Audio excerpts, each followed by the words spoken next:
Hi there, LinkedIn community, you, the one who wants to connect with other LinkedIn members. So here's the thing, LinkedIn is a growing community of professionals, and I do get it. People want to connect and increase their network, but are they doing it for the right reasons?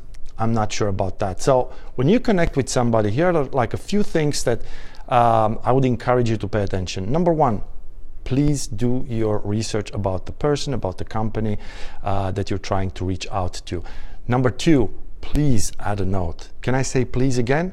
Add a note and explain to the other person why you want to connect with them and what are the mutual benefits of that connection.